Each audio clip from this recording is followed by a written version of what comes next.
पुण्यात्माओं, मानुष शरीर दुर्लभ है, मिले न बारंबार, और वही तरवर से पत्ता टूट जाइयो फिर नहीं लागे डार। इस सबसे पहले तो हमने इस मनुष्य जीवन की वैल्यू से,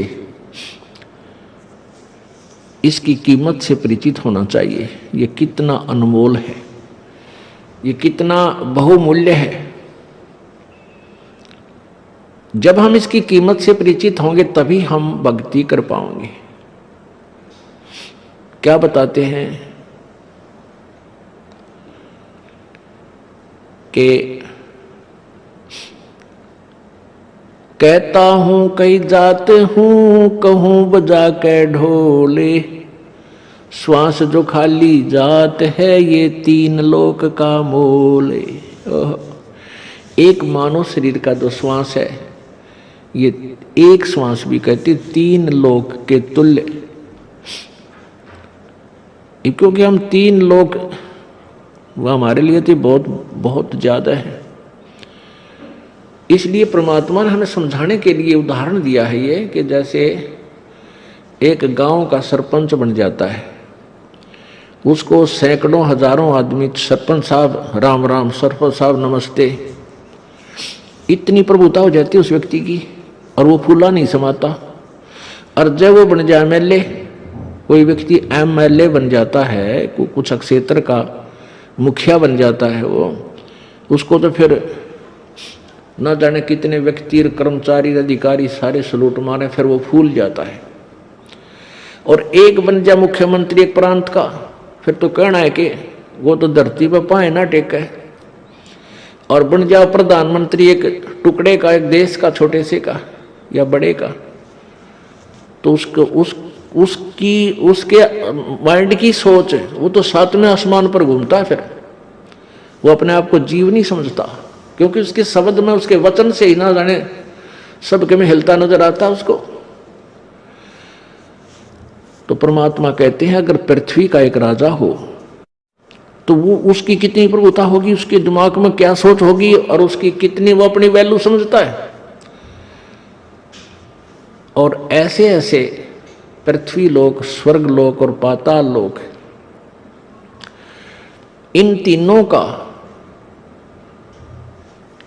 तीनों की कीमत आप लगाओ कितनी होगी। और परमात्मा कहते हैं तुम्हारा मनुष्य जीवन का एक श्वास जब भक्ति बिना जाता है, सच्चे साधना बिना जाता है, तो इतनी कीमत है इसे एक श्वास के सिमरण की। अब इस कीमत को, इस मूल्य को केवल आप ही लगा सकोगे, अन्य व्यक्ति नहीं। क्योंकि आप सत्संग में आने से जौहरी बनोगे, लाल की परख करने लगोगे, तब आपको इसकी कीमत का अलग से पहचान होगी, तुरंत महसूस होगी। खास सत्य बात है। तो ऐसे महंगे मोल का एक सांस भी जावे और तीन लोग नहीं पटतरे क्यों धूल मिलावे। पटतरे माने बराबर नहीं। आप नित्यनियम में भी पढ़ते हो, अपने नित्यनियम के अंदर आपको बहुत कुछ विज्ञान है। विज्ञान माने तत्व ज्ञान है, विशेष ज्ञान है। और इस ज्ञान को आप केवल एक रूटीन में पढ़ लेते हो कि हमने ये एक पढ़ना है, प्रतिदिन नित्यनियम करना ही करना है, लेकिन एक व्यवस्था बनाकर नहीं इसको प्रतिदिन करना चाहिए।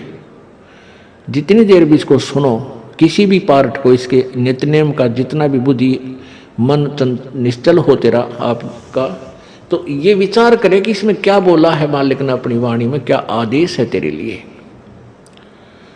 क्योंकि आप पौन घंटा नित्यनेम करते हो, इसमें ज़्यादा से ज़्यादा आपका मन 20% इस नित्यनेम के अंदर आप 20% ही सुन पाते हो। उस 20% को भी यदि आप विचार करो डेली कि इसमें क्या आदेश है मालिक का, और फिर अपने जीवन को सारा दिन, उस दिन को ऐसे ही सुचारू रखो।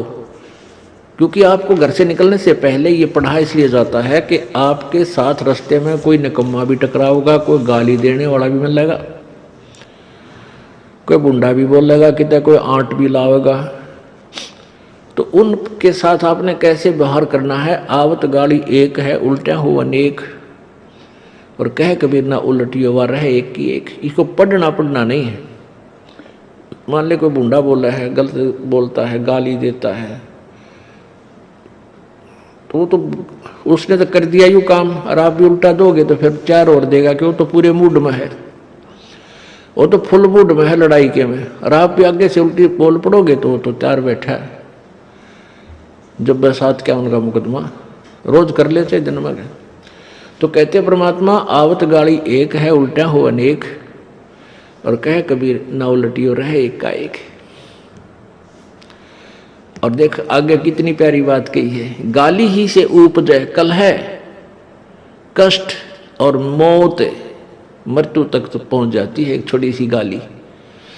गाली ही से उपजे कलह कष्ट और मीच, हार चले सो संत है, लाग में रहे सो नीच। हम भगत भी हैं और दूसरा में बुंडा अच्छा बोल रहा है और उसने मान लिया कुछ किस कह दिया, हमने उसके 2 दड़ाग धर दिए, उल्टे भी बोल दिए, फिर वो मारण पर उतारू हो गए, फिर हमने उठोक दिया। हो सकता है आप उसे तगड़े भी हो और अच्छा भी संवार दो, फिर आप में और उसमें कसर के रहेगी। आप तगड़े भी हो और आपसे हल्का आदमी भी आपने बूढ़ा अच्छा बोल रहा है, उसने बालक समझ के अनजान है, उससे बचो। तो इन नित्य नियम करने का डेली हमें जो पाठ करते हैं, इससे ज्ञान यज्ञ तो होता ही है। ज्ञान यज्ञ के साथ हमने समाधान भी इसका साथ पैरेलल करना पड़ेगा, तभी इसके पढ़ने का लाभ है। एक लाभ तो हो गया ज्ञान यज्ञ का, और उसके ऊपर अमल हमने किया नहीं, उसका काम फिर सारा बिगड़ गया। तो कहते हैं ये बातें कहन सुन के नहीं भाई, ये कर पाड़न की है।